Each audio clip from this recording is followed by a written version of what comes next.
INS अरिदमान करके एक नई इंडिया ने ये जो सबमरीन लॉन्च की है, और ये जो सबमरीन है ये न्यूक्लियर पावर सबमरीन है और ये SSBN की कैटेगरी में आती है, यानी कि सबमर्सिबल शिप बैलिस्टिक न्यूक्लियर की कैटेगरी में SSBN। Introduce third nuclear power ballistic missile. अब बैलिस्टिक मिसाइल में खास इस जो न्यूक्लियर पावर है इसकी सबसे बड़ी एडवांटेज क्या है, हम लोगों ने जब diesel power nuclear submarine discuss की थी तो मैंने आप सब लोगों को डिस्कस किया था कि डीजल पावर के अंदर, क्योंकि डीजल से चलती है, इस करके उसका धुआं जो है समुद्र में तो कहीं फेंका नहीं जा सकता, उसके लिए क्या करना पड़ता है, मिसाइल को जो सबमरीन होती है उसको ऊपर लेके आना पड़ता है, फिर उसके बाद से फिर वो दोबारा से डूबती है। अब न्यूक्लियर सबमरीन की खासियत क्या है, न्यूक्लियर सबमरीन कई महीनों तक ना, डिपेंड करता है उसकी रेंज क्या है, कई महीनों तक समुद्र में डूबी रह सकती है, क्योंकि उसमें ऐसा कुछ होता नहीं, उनकी बैटरीज को ऐसा लाना नहीं पड़ता, ऊपर नहीं लाना पड़ता, क्योंकि न्यूक्लियर पावर्ड होती है, न्यूक्लियर इंजन लगा होता है। अब न्यूक्लियर इंजन सबमरीन के अंदर अपने आप में बहुत कॉम्प्लेक्स टेक्नोलॉजी, एक छोटा सा इंजन है न्यूक्लियर पावर के लिए आपने बनाया। सबमरीन तो खैर काफ़ी कई साइजेस की आती हैं, उसमें लगा हुआ वो जो इंजन है वो उसको पावर कर रहा है। अब डिपेंड करता है कि मिसाइल की अपनी रेंज कितनी है, वो 700 किलोमीटर से लेकर 3500 किलोमीटर तक की, अभी जो K4 मिसाइल्स आ रही हैं इंडिया की वो 3500 किलोमीटर तक की रेंज की मिसाइल्स हैं। अब न्यूक्लियर सबमरीन के एडवांटेज क्या है, इंडिया न्यूक्लियर स्ट्राइक कैपेबल है। इसका मतलब अगर न्यूक्लियर सबमरीन के अंदर आपने न्यूक्लियर मिसाइल फिट की है तो किसी भी कंट्री के, फॉर एग्जांपल चाइना के बॉर्डर पर ही वो पिछले 3 महीने से खड़ी है चाइना के समंदर में, और चाइना को खबर भी नहीं, अचानक से कोई उसमें से कोई बैलिस्टिक मिसाइल निकलती है और चाइना पे स्ट्राइक कर देती है, और नॉट चाइना, किसी भी कंट्री के हम लोग नाम ले सकते हैं, तो इस पर्टिकुलर कंट्री के ऊपर वो से समंदर से अंदर से निकली है, इस करके उसको जल्दी पकड़ा नहीं जा सकता, और वो स्टार्ट होने का कुछ नहीं, क्योंकि जब भी मिसाइल स्टार्ट होती है उससे जो हीट निकलती है उसको सैटेलाइट कैच करते हैं, उसको फिर हमें इन्फॉर्मेशन दे देते हैं यहाँ से एक्सेसिव हीट निकला है, मिसाइल स्टार्ट हुई है, तो उससे हम लोग उसको डिटेक्ट कर लेते हैं, फिर वो हवा में हिट हो जाती है। बट समंदर के अंदर से मिसाइल फायर करेंगे, हालांकि आज बहुत एडवांस सिस्टम्स हैं, स्टिल हम लोग मानते हैं कि ये सरप्राइज अटैक होता है, किसी भी कंट्री के लिए इतनी तेज संभलने का मौका नहीं मिलता। अगर उस कंट्री के बॉर्डर के 10, 15, 20, 25, 50 किलोमीटर के अंदर खड़े हैं और मिसाइलों की रेंज हमारी जो है, जो भी हमारी मिसाइल की रेंज है वो किस तरह की मिसाइल होगी, तो वहाँ से जो लॉन्च होगी वो उसको बहुत तगड़ा नुकसान पहुँचा सकती है। न्यूक्लियर कैपेबल मिसाइल खासतौर के ऊपर, ये सेकंड स्ट्राइक कैपेबिलिटी है इंडिया की, और सेकंड स्ट्राइक का मतलब कि कोई पहले अटैक करेगा तो उसके बाद हम लोग फिर उसको डिस्ट्रॉय करने की एबिलिटी रखते हैं। इंडिया शुरू से यही कहता है हमारे पास ये जो कैपेबिलिटी है ये न्यूक्लियर स्ट्राइक कैपेबिलिटी है। अब नाउ द फीचर क्या है इसकी, मिसाइल के फीचर्स, जो सबमरीन है, सॉरी नॉट मिसाइल, बार बार आ रहा है, सबमरीन के फीचर्स, तो SSBN है ये INS अरिदमान, स्ट्रेंथनिंग सी बेस्ड न्यूक्लियर डिटरेंस है, follows earlier submarines, INS Arihant है, दूसरा INS अरिघात है, और तीसरी ये है अरिदमान। अब इसका मतलब ये है कि अगर हम लोग इंडिया को उस हिसाब से, इंडिया के मैप के हिसाब से अगर हम लोग देखते हैं तो ये कुछ ऐसा है। तो इसका मतलब एक सबमरीन यहाँ, एक सबमरीन यहाँ, और एक सबमरीन हम लोग यहाँ मान लेते हैं, तो 3 न्यूक्लियर पावर सबमरीन जो हैं आपको डिफेंस दे देंगी, डेटरेंस दे देंगी, ताकि कोई इस एरिया में हरकत नहीं कर सके। ध्यान रखना ये डेटरेंस के लिए होती है, बेसिकली इनका काम, न्यूक्लियर पावर भी डेटरेंस के लिए होती है, डराने के लिए होती है। अब डराने के लिए मतलब क्या है कि कोई फर्स्ट स्ट्राइक करने की जो सोच रखता है, जैसे रिसेंटली पाकिस्तान की तरफ से उटपटांग स्टेटमेंट्स आ रही हैं, हम इंडिया के ऊपर अटैक कर देंगे, ये कर देंगे, वो कर देंगे, तो डराने के लिए इसको यूज़ किया जाता है कि तुम सोचना भी मत कि स्ट्राइक करेंगे, कि हम तुम्हारे समंदर के ऊपर ही खड़े होंगे, आके तुम्हारे घर में खड़े होंगे, तुम्हें पता भी नहीं चलेगा, ऐसा न्यूक्लियर सबमरीन अटैक करेगी। सो इस करके डेटरेंस में इसका यूज़ ज़्यादा है। तो ये जो सबमरीन है इसका खासियत यही है कि ये इनकी रेंज बहुत ज़्यादा है। अभी तीसरी आगे इंट्रोडक्शन है, स्ट्रेंथनिंग न्यूक्लियर ट्रायल है, तो क्योंकि इंडिया अब एयरफोर्स और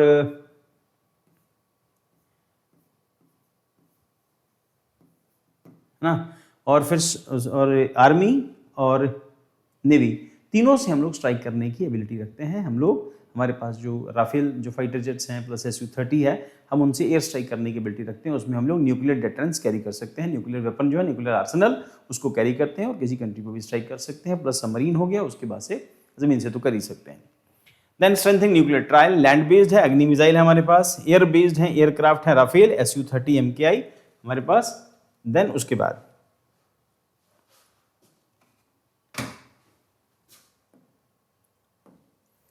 सी बेस्ड है SSBN लाइक अरिदमान, और उसके बाद India join the elite nation जिनके पास ये एबिलिटी है, US है, रशिया, चाइना, फ्रांस जिनके पास ये ट्रायल एबिलिटी जो ट्राइड है एबिलिटी, तीनों तरफ तीनों फोर्सेस से अटैक करने की एबिलिटी, खासतौर के न्यूक्लियर स्ट्राइक करने की एबिलिटी है।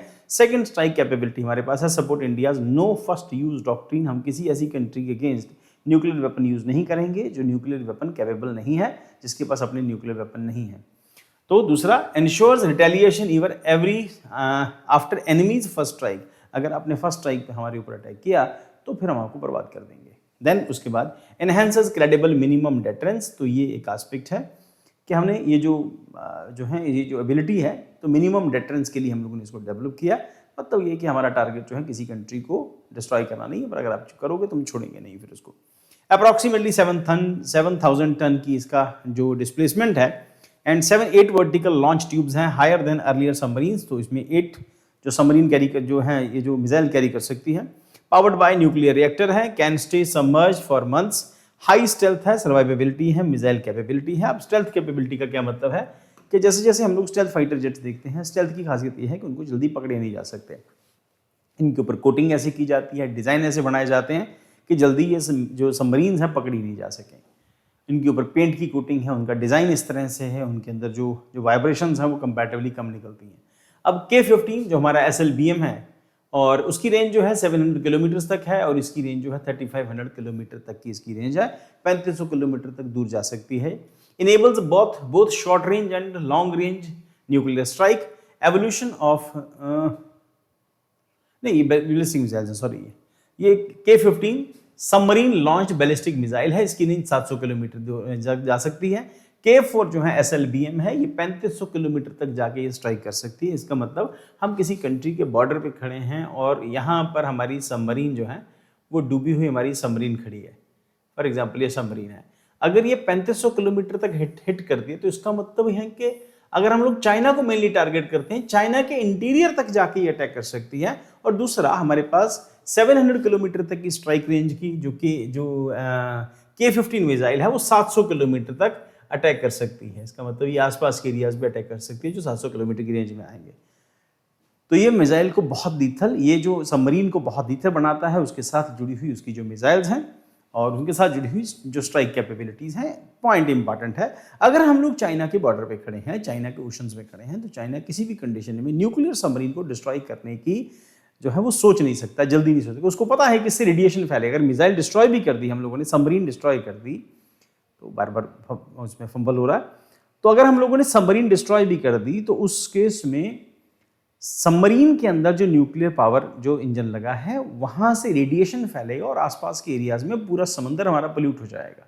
इस करके न्यूक्लियर सबमरीन्स के बीच में क्लैशेस से बचते हैं कोई भी कंट्री होगी। वो न्यूक्लियर सबमरीन सामने आ जाने पर उसको वार्निंग दे सकते हैं और कई सारा कुछ और कर सकते हैं, बट अटैक करके डिस्ट्रॉय नहीं करते। बिगेन ओवर ये रिसेंटली पिछले साल हुआ था जब चाइनीज एंड अमेरिकन जो सबमरीन थी एक दूसरे के ऑपोजिट आ गई थी। Evolution of India's SSBN programme, origin क्या है? Began over 30 years ago, led by defence research and development organisation, DRDO ने शुरू किया था। टेक्निकल सपोर्ट हमें रशिया से मिली थी। की माइलस्टोन में क्या INS अरिहंत है। ऐसे एक पॉइंट और भी है कि हम लोग रशिया से हम लोगों ने कुछ सबमरीन जो थी वो हम लोगों ने लीज पे ली हुई थी, मतलब न्यूक्लियर सबमरीन थी। एक अभी भी शायद हमारे पास है, एक बार मैं चेक कर लूँगा, कल आपको बता दूंगा। तो एक हम लोगों ने रशिया से सबमरीन ली थी, वो शायद कील क्लास की सबमरीन थी, वो एग्जैक्टली मुझे याद नहीं आ रहा है, शायद वो कील क्लास ही है या कोई और क्लास हो सकती है, मैं थोड़ा सा कंफ्यूज हूँ। और वो जो सबमरीन है वो भी इंडिया के पास है। इसका मतलब इंडिया के पास 4 न्यूक्लियर सबमरीन है, एक लीज पे ली हुई है, 3 हमारी अपनी है। देन उसके बाद INS अरिहंत है, फर्स्ट SSBN है, 2016 में इंडक्ट हुई थी and completed first deterrence petrol 2018 में किया, ऑपरेशनलाइज न्यूक्लियर ट्रायड एंड यहां से स्टार्टिंग होती है। INS अरिघात है, introduce in 2024 and in improved design and engineering. INS Aridhaman है, लार्जर है, मोर कैपेबल है, हायर मिसाइल कैपेबिलिटी है। न्यूक्लियर प्रोपल्शन एडवांटेजेस क्या होगा? Uses pressurised light water reactor, 83 megawatt का रिएक्टर इसके अंदर लगा है। बेनिफिट क्या है? Long under water endurances, high strength है, रिड्यूसेस डिटेक्शन रिस्क है, कम करती है क्योंकि ये सबसे एडवांस है जितनी सबमरीन हम लोगों ने लॉन्च की है। प्लस उसके साथ साथ इंडिया इनके अलावा जो डीजल सबमरीन हमारे पास है उनके ऊपर भी इंडिया काम कर रहा है। Then far superior for diesel electric submarine से बहुत बेटर होती है। फ्यूचर प्लान क्या है? नेक्स्ट SSBN है, larger submarine under construction, more K-4 missile capabilities के साथ हम इन मिसाइल्स को हम इनको लॉन्च करेंगे। K4 वाली, तो K4 हम लोगों ने डिस्कस किया इधर, ये 3500 किलोमीटर की रेंज वाली जो मिसाइल्स हैं। SSN प्रोग्राम क्या है? अटैक सबमरीन बनाने का प्रोग्राम, इंडिजीनियस SSN डेवलपमेंट है। 1 submarine to be leased from Russia by 2027 to 28, एक हम लोगों ने ली है 27-28 तक। इसका मतलब इंडिया के पास 4 न्यूक्लियर पावर सबमरीन इस टाइम पर हैं। प्रोजेक्ट 751 है कोलैबोरेशन विद जर्मनी, उसकी क्लास मुझे याद नहीं आ रही कौन सी क्लास थी उसकी, और वो मैं आपको चेक करके कल बता दूंगा। प्रोजेक्ट 751 शायद कील क्लास ही है। प्रोजेक्ट 751 है कोलैबोरेशन विद जर्मनी, पार्टनर है, एंड थाइसमक्रप मैरीन जो सिस्टम है, अभी रिसेंट डील हुई है, पहले हम लोग फ्रांस से ले रहे थे, वो अकूला क्लास थी, अभी हम लोग अभी जर्मनी के साथ हमारा किया, उसकी जर्मनी की थोड़ी सी जो सबमरीन्स हैं थोड़ी सी मोर एडवांस है। एंड प्रोजेक्ट 751 के अंदर आती है Mazagon dock shipbuilders limited जो है ये इसको क्रिएट कर रहा है। फोकस क्या है? एयर इंडिपेंडेंट प्रोपल्शन है, AIP submarine, and India submarine strength current fleet के अंदर 16 कन्वेंशनल सबमरीन हैं, कैलवरी क्लास है, शिशु कुमार क्लास है, किलो क्लास है। किलो क्लास जिसको मैंने डिस्कस किया, कील क्लास या किलो क्लास ये रशिया वाली है। इशू क्या है? 30% submarines under refit, operational availability इसकी कम हो जाती है, तो ये इशू अभी रिसेंट चल रहा है। ग्लोबल कंपैरिजन में यूएसए के पास 14 SSBNs हैं, 50 अटैक सबमरीन्स हैं, चाइना के पास 12 न्यूक्लियर पावर सबमरीन हैं, और स्मॉलर बट एक्सपैंडिंग फ्लीट हमारे पास कम है, बट इंडिया फोकस कर रहा है क्योंकि आने वाले दिनों के अंदर पॉसिबिलिटी यही है कि अब जो लड़ाई होगी समुद्र के अंदर से लड़ी जाएगी, जैसे चाइना अपने आप को डेवलप कर रहा है। देन उसके बाद indicates need for capacity expansion, strategic importance क्या है? Credibility deterrence, enhances survivability for nuclear arsenal, maritime security, strengthen presence in Indian Ocean region, strategic autonomy, indigenous capacity, reduces the dependence. अब prelim और mains के लिए इसके questions बनते हैं। India में प्रीलिम के लिए जो क्वेश्चंस हैं, कौन सी हमारे पास कितनी सबमरीन है, अलग अलग नाम है, और उसके अलावा इनके जो फीचर्स हैं वो मेंस के लिए काम आएगा। इनके फीचर्स, कितनी इंडिया के पास मिसाइल हैं, डेटरेंस का क्या रोल रहेगा, तो ये डिफेंस टेक्नोलॉजी का जो सेक्शन होगा आपका पेपर 4 के अंदर उसमें ही आएगी, पेपर 3 के अंदर सॉरी। चैलेंजेस हैं, high cost of nuclear submarine, सबसे बड़ा चैलेंज यही है कि बहुत महंगी पड़ती हैं, टेक्नोलॉजिकल कॉम्प्लेक्सिटी है, लिमिटेड इंडस्ट्रियल बेस है, मेंटेनेंस एंड रीफिट डिलेज बहुत देर लगती है इनको मेंटेनेंस में भी और रीफिट में भी। वे फॉरवर्ड क्या है? Accelerate SSBN and SSN programme, जो हम लोगों ने डीजल का डिस्कस किया था कि डीजल अटैक सबमरीन जो है उनके ऊपर फोकस करते हैं। Expand domestic ship building capacity, improve maintenance cycle, strengthen defence R&D, focus on indigenous technologies. Conclusion आप देख लेना जाके इसके अंदर कंक्लूजन को,